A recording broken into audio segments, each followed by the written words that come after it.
Un parpaing, un moellon, que dis-je, un aglo, voire un bloc béton. Voici un résumé de son histoire et à la fin une explication de ses diverses appellations. L'idée d'utiliser des blocs de construction préfabriqués n'est pas nouvelle. On retrouve des traces de maçonnerie en blocs de terre crue séchés au soleil datant de millénaires.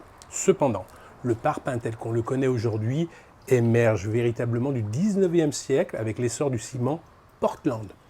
Les premiers blocs de béton étaient souvent fabriqués artisanalement, moulés à la main. Imaginez la lenteur et la rudesse de ce travail.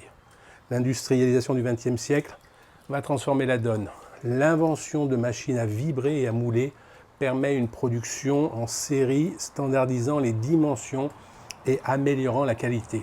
L'essor fulgurant de l'après-guerre, un matériau pour la reconstruction.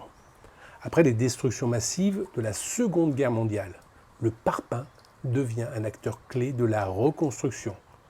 Économique, rapide à mettre en œuvre et relativement solide.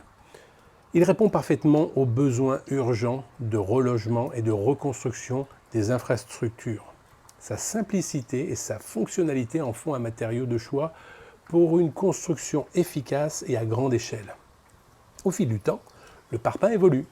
On voit apparaître des parpaings allégés, des parpaings isolants intégrant des matériaux comme le polystyrène ou la laine minérale, et des parpaings décoratifs avec des textures et des couleurs variées.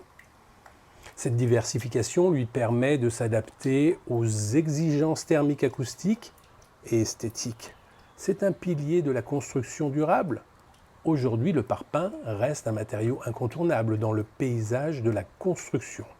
Cependant, face aux enjeux environnementaux, les recherches se concentrent sur des parpaings plus écologiques, intégrant des matériaux recyclés ou biosourcés et sur l'optimisation de sa production pour réduire son empreinte carbone. En bref, le parpaing a parcouru un long chemin passant d'une fabrication artisanale à une production industrielle sophistiquée.